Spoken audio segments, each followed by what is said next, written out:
이 시간 저희들이 시편 64편, 65편 두 편의 시를 읽었습니다.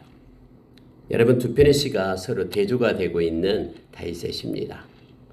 64편에서는 하나님의 도움을 요청하고 하나님께 간구하는 그런 다윗의 기도가 있다면 65편에는 하나님이 주신 그 기도의 응답으로 인하여 기뻐하며 즐거워하며 하나님께 영광을 돌리는 감사의 시가 65편입니다. 두 편의 말씀을 우리가 묵상할 때마다 큰 은혜가 우리 가운데 있습니다. 우리가 이 세상 살아갈 동안에 여러 가지 굴곡진 삶이 있습니다. 때로는 자기 자신에 대해서 실망하는 적도 있고, 때로는 가까이 있는 사람들로 인하여 그러한 상황 때문에, 또 그들의 연관성 때문에 힘들고 또 지치고 하나님 앞에 엎드리는 경우도 있습니다. 특히 악한 사탄이 사람들을 통해서 그 입술로 인하여 우리에게 쏘아지는 그런 화살과 같은 독화살과 같은 것들이 우리에게 임할 때 참 아프고 힘듭니다. 그러나 그 모든 것들을 알고 계신 우리 주님께서 우리를 치유하시고 회복하시고 보존시키시고 끝까지 인도하심을 우리가 기억해야 됩니다. 우리가 상황을 보고 사람을 보게 되는 것이 아니라 우리가 어떤 고난 중에 있을 때는 하나님을 보는 눈을 가지고 있기 때문에 하나님으로부터 도움이 오고 또 하나님께서 우리를 지켜주심을 믿는 확신 속에서 살아갈 때 우리는 힘을 얻고 또 일어설 수 있는 그런 동력을 갖게 됩니다.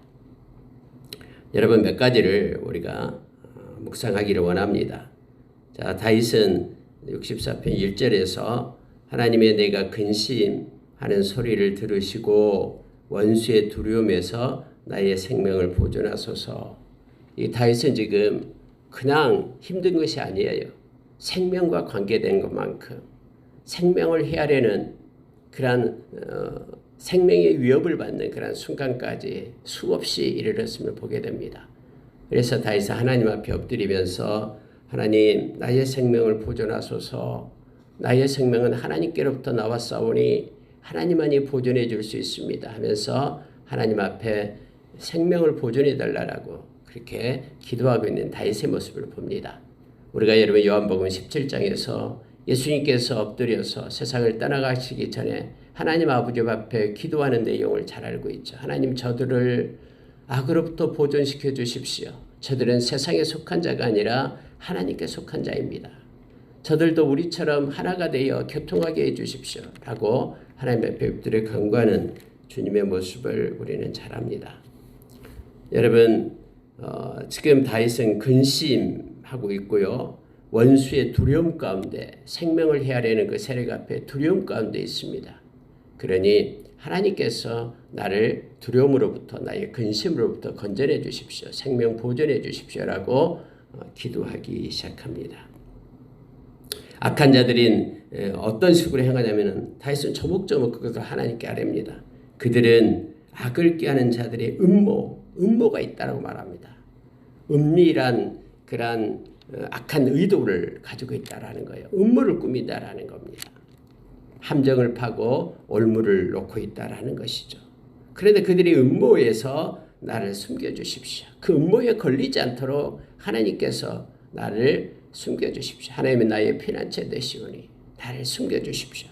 그들은 악을 행하는 자들의 소동이 있다라고 말합니다. 막 떠들고 소동하고 거기에 휘말려들지 않도록 하나님 나를 감추어 주십시오. 그 소동 가운데, 음모 가운데 숨기고 감추어 주십시오.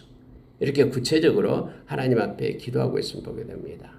막 일어나고 있는 혼란스러운 이것이 여러분 우리를 점령하고 우리를 그 안에 포함시킨다 그러면 우리도 그것에 빠져서 어렵고 힘들잖아요. 그러니까 그 소동과 그리고 그 음모 가운데 하나님께서 나를 감추시고 나를 지켜주십시오 라고 다윗은 그렇게 기도하고 있습니다.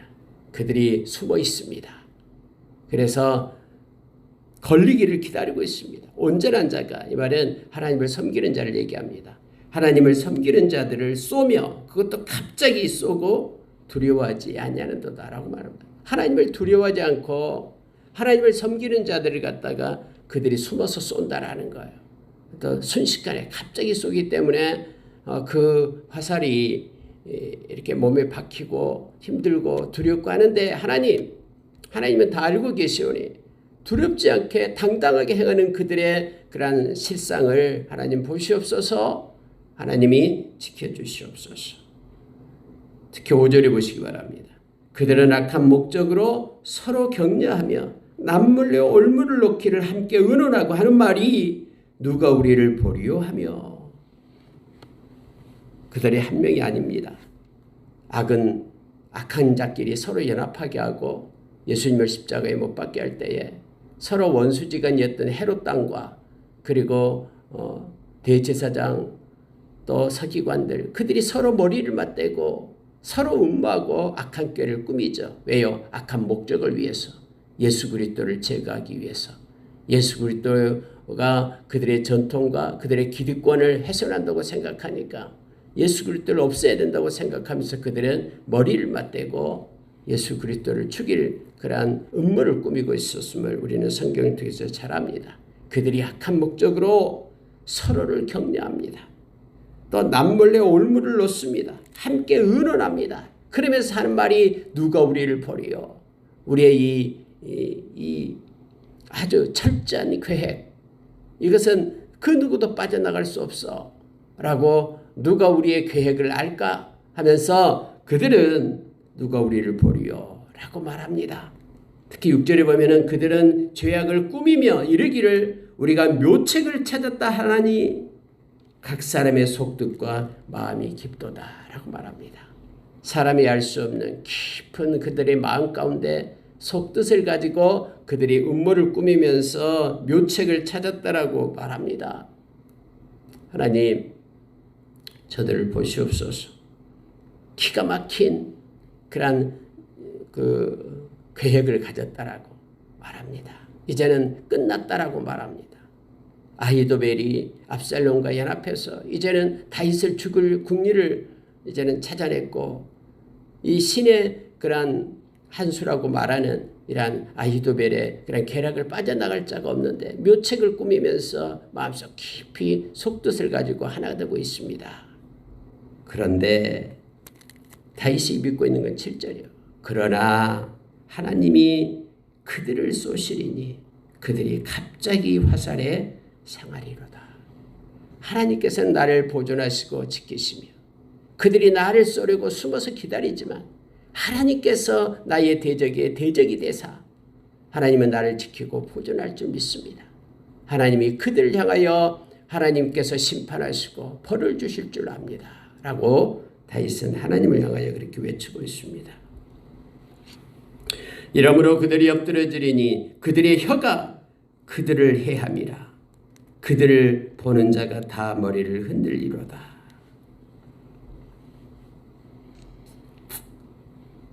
여러분, 여기서 보면은 다윗은 이것을 알고 있어요. 그들의 혀가 그들을 해함이라. 그들의 혀가 그들을 해함이라. 그들이 놓은 올무가 그 올무에 그들 자신이 빠지고 열심히 남몰래 팠던 그 함정에 스스로가 빠지는 그러한 일들이 영적 원리로 있음을 보게 합니다. 특히 여러분 3절을 아까 넘어갔는데 3절 한번 보십시오. 그들이 칼같이 자기 혀를 연마하며 화살같이 독한 말로 겨누고 이렇게 말하죠. 이 말이 혀가 칼이다라고 말합니다. 그래서 말을 함부로 쏟아내요. 그래서 막 듣는 사람의 그런 심령을 베어요. 깨지게 하고 그래가지고 아프게 하고 그리고 세게 하고 해서 다 빠져나가서 시들시들 마르게 하는 이 혀를 갖다 칼같이 갈아서 또 독한 화살처럼 그런 독한 말을 쏘아야 된다라는 거예요. 그럴 때 여러분 오늘 8절을 기억하십시오. 그들의 혀가 그들을 해함이라 라고 말합니다. 그거 받지 않기로 거부하십시오. 하나님께서는 그 말을 다 되돌립니다. 그래서 악한 말을 하고 독한 말을 할 때에 그것 때문에 상책이 입지 않고 그걸 받지 않기를 바랍니다. 자, 9절 10절 보겠습니다. 모든 사람이 두려워하여 하나님의 일을 선포하며 그의 행하심을 깊이 생각하리로다. 여러분, 세상의 모든 사람이 하나님이 행하심을 보고 두려워하고 떨기 시작합니다. 아, 하나님이 살아계시구나. 하나님이 과연 그들을 지키시는구나. 하나님을 의지하고 하나님과 함께 동행하는 자를 하나님이 붙들고 보존시키시는구나 하면서 하나님을 두려워합니다. 하나님이 행하신 일을 선포합니다. 하나님이 행하셨다라고, 아브라함의 하나님, 이삭의 하나님, 야곱의 하나님, 살아계신 하나님이 행하셨다라고 모든 사람이 목도하며 그들이 선포한다라고 말합니다. 그리고 하나님의 행하심을 깊이 생각하려다, 야, 진짜 하나님은 살아계신가 봐 하면서 하나님을 깊이 생각하며 하나님께로 돌아오는 놀라운 역사가 있게 되기를 다윗은 원하며 하나님 앞에 기도합니다. 의인은 여호와로 말미암아 즐거워하며 그에게 피하리니 마음이 정직한 자는 다 자랑하리로다. 마음이 정직한 자, 의인 모두가 다 하나님의 백성들을 얘기합니다. 그들은 하나님이 행하신 일 때문에 즐거워하고 하나님으로 인하여 기뻐하며 하나님께 피한다라고 말합니다. 그리고 마음이 정직한 자, 하나님의 백성들은 다 하나님을 자랑하며 하나님을 기뻐하며 그의 이름, 하나님의 이름을 송축하는 자가 됨을 알게 합니다. 다윗은 세상에는 이렇게 우리를 헤아리는 원수가 있다라고 말합니다.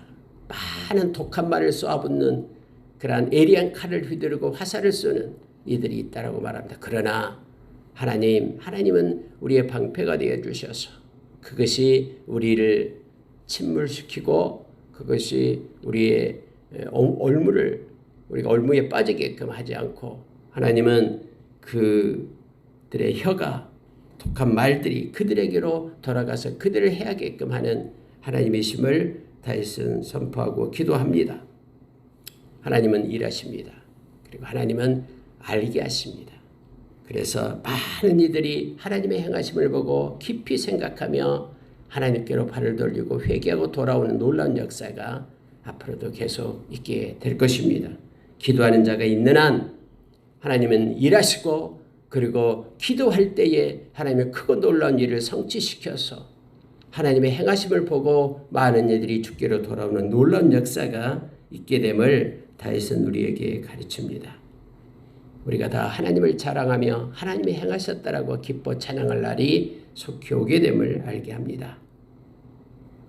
여러분 65편에 가면은요, 자 2절에 보십시오. 기도를 들으시는 주여 모든 육체가 주께 나아오리이다.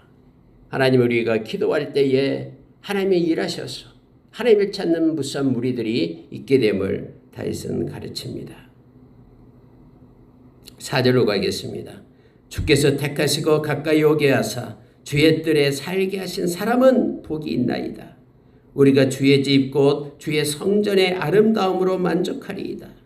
우리 구원의 하나님이시여, 땅의 모든 끝과 먼 바다에 있는 자가 의지할 주께서 의를 따라 어미하신 일로 우리에게 응답하시리이다.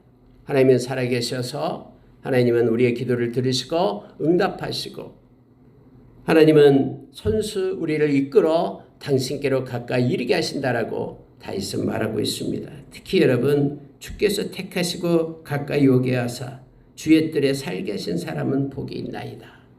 아멘. 여러분, 예수님께서 요한복음 15장에서 너희가 나를 택한 것이 아니다, 내가 너희를 택하여 세웠다 라고 말합니다. 저와 여러분이 주님을 택한 게 아니라 주님께서 택하여서 우리를 가까이 오게 하사 주님 곁으로 부르셨다라고 말합니다. 이 시간의 예배에 주님이 우리를 택하여 선별하여 이 예배에 참여하게끔 하나님께서는 그렇게 하신 것입니다. 주의 뜰에 살게 하신 사람은 복이 있다. 하나님의 성전에 있게 하는 사람은 복이 있다라는 것입니다. 우리가 주의 집 곧 주의 성전의 아름다움으로 만족하리이다. 주의 성전은 주님이 임재하신 곳이고, 그리고 주님이 임재 가운데 있는 자들은 복된 자임을, 복이 있다라고 오늘 선포하고, 또 주의 성전은 아름답다라고 말합니다. 그 아름다움에 우리가 만족하게 된다라고 말하죠. 이 토부, 아름답다라는 것은 주님이 기뻐하신다라는 것이죠. 그래서 주님의 기쁨 가운데 우리가 있어, 주님의 임재 가운데 있어 주님께서 통치하시고 간섭하시는 그러한 하나님의 성전에 우리가 있어 우리가 이것 때문에 우리가 만족하며 우리의 영혼이 흡족하며 하나님으로 풍성케 되고 충만케 됨을 다윗은 노래하고 있습니다. 그래서 우리 구원의 하나님이여 라고 말씀합니다. 5절에요. 땅의 모든 끝과 먼 바다에 있는 자가 의지할 주께서 의를 따라 어미하신 일로 우리에게 응답하시리이다. 먼 땅의 끝, 먼 땅 끝, 또 먼 바다에 있는 자가 의지할 주께서 세상 열방 곳곳에 이 땅 끝까지 먼 바다 너머까지 하나님만을 의지하는 사람들, 그들에게 하나님께서는 하나님의 의를 따라서 행하시는 그것 때문에 하나님 응답하시고 이끄시고 하나님께서 일하심을 다윗은 알고 있습니다. 먼 땅 끝에서 먼 곳에서 또 그곳이 어느 곳이든 하나님을 의지하는 자는 하나님이 함께 하십니다. 그리고 하나님께서 일하시고 계심을 그들이 목도하게 될 것입니다. 주님께서는 주의 힘으로 산을 세우셨고 권능으로 띠를 띠셨고 바다의 설렘과 물결의 흔들림과 만민의 소요까지 주님께서는 능력이 계셔서 진정시키신다라고 말합니다. 세상의 모든 것들을 주관하고 계시는 주권자 되시는 하나님을 다윗은 알고 찬양을 합니다. 그래서 여러분 8절 보십시오. 8절 9절 너무나 큰 은혜를 줍니다. 땅 끝에 사는 자가 주의 징조를 두려워하나이다. 하나님의 그 권세는 크고 장엄해서 세상에 못 미칠 곳이 한 군데도 없고 유비쿼터스 안 계신 곳 없이 계신 하나님께서 다 주장하고 일하시고 계심을 다윗은 깨닫고 알고 있습니다. 주께서 아침 되는 것과 저녁 되는 것을 즐거워하게 하시며 하나님이 함께 하실 때 아침이 돼도 즐겁고 저녁이 돼도 즐겁고 그러나 하나님이 함께 하시지 않는다면 아침이 돼도 힘들고 저녁이 돼도 고통스럽습니다. 평안 가운데 없기 때문에 그렇습니다. 주님이 함께 하시기 때문에 주께서 아침 되는 것과 저녁 되는 것을 즐거워하게 하시며 또 하나 있습니다. 땅을 돌보사 물을 대여 심히 윤택하게 하시며 하나님의 일하심을 지금 조목조목 말하고 있습니다.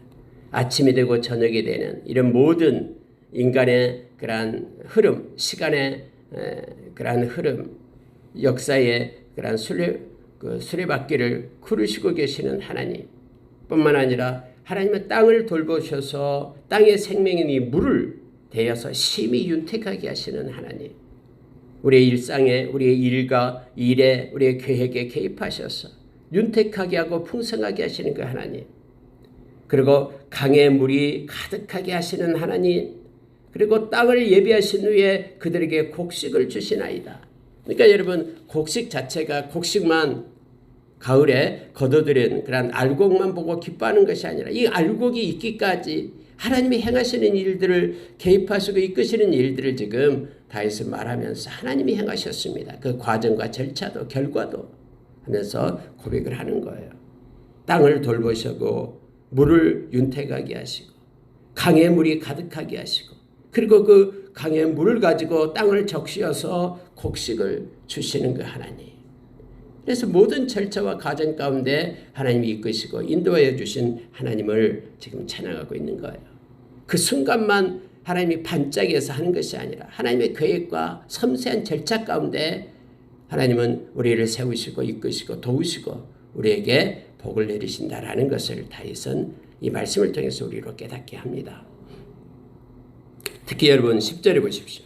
주께서 밭고랑의 물이 넉넉히 대사 이 이랑을 평평하게 하시며 또 단비로 부드럽게 하시고 그 싹에 복을 주시나이다. 여러분 한 열매가 맺기까지 그 밭고랑에 물이 있고 하나님께서 또 새벽에 미명에 이슬을 내리고 단비를 내리고 그리고 심지어는 여러분 부드럽게 한다라고 표현하고 있죠. 단비로 부드럽게 하사 막 열매 맺게끔 싹이 나게끔 하나님께서는 복을 줘서 그렇게 기르게 한다라고 말합니다. 열매 맺게끔 한다는 거예요. 왜요? 우리를 위하여. 우리를 위하여 섬세하게 일하시는 그 하나님의 모습을 다윗은 묵상하면서 또 이렇게 기록하면서 우리로 하여금 깊은 묵상 가운데 하나님의 은혜 가운데 젖어들도록 하고 있음을 보게 됩니다. 주의 은택으로 11절 봅니다. 주의 은택으로 한 해를 관시우시니 주의 길에는 기름방울이 떨어지며 들의 초장에도 떨어지니 작은 산들이 기쁨으로 띠를 띠었나이다. 초장에는 양떼로 옷 입었고 골짜기는 곡식으로 덮었으며 그들이 다 즐거이 외치고 또 노래하나이다. 그 모든 것들이 하나님이 주신 은혜입니다라고 다윗은 고백하고 있는 것입니다. 초장에 작은 산들에 기쁨으로 띠를 띠게 하고 초장에는 양떼로 옷을 입히고 골짜기는 곡식으로 덮이고 행하는 일 모든 것 가운데 하나님께서 형통함과 평안함을 주십니다. 그래서 다 즐거이 외치고 또 노래하는 복을 하나님의 백성, 하나님을 찾는 이들에게 하나님은 주신다라고 다윗은 고백하고 있습니다. 여러분, 이 시편 65편은 다윗이 섬세함으로 하나님의 백성을 또 하나님은 땅끝, 바다끝에 있을지라도 하나님을 의지하는 자에게 주시는 복을 섬세하게 기록을 합니다. 그래서 하나님이 절차와 과정 가운데 개입하시고 열매 맺기까지 하나님께서는 우리를 떠나지 않고 함께 하시는 그 하나님을 말씀을 통해서 우리가 만나게 됩니다. 저와 여러분에게도 마찬가지입니다. 빌립보 교회를 향해서 하나님께서 선한 일을 시작하는 이가 하나님께서 이루시기까지 하나님이 함께 하시며 결국 하나님을 성취시켜 주실 것을 나타냅니다. 데살로니가전서 5장 24절에서는 우리를 부르신 이는 미쁘시니 그가 또한 이루시리라라고 말합니다. 하나님은 저와 여러분을 불러서 하나님의 전 곁으로 부르시고 하나님이 이곳에서 하나님의 기쁨을 하나님의 아름다움을 보게 하고 우리의 영혼과 우리의 영혼과 우리의 내면이 하나님의 것으로 만족하게 채우고 뿐만 아니라 우리의 인생 끝날 때까지 하나님은 간섭하시고 도우시고 또 단비를 내리셔서 부드럽게 하시고 그리고 끝내 하나님이 기뻐하는 아름다운 열매를 맺히시고 영광 받으시고 우리는 즐거워하며 기뻐하며 행복하며 만족하며 하나님을 찬양하고 경배하고 하나님이 하셨다라고 자랑하는 그런 놀라운 일들이 하나님을 의지하는 자들의 목심을 깨닫게 합니다. 오늘 하루도 우리 하나님과 동행하며 어떠한 그런 상황과 환경 가운데서도 하나님을 의지하는 자는 노래하며 하나님의 손을 기억하고 기뻐하는 그런 삶이 오늘 하루도 펼쳐지게 될 겁니다. 오늘 하루도 주님을 의지하고 바라보는 귀하고 복된 날 되기를 예수의 이름으로 축원합니다. 아멘.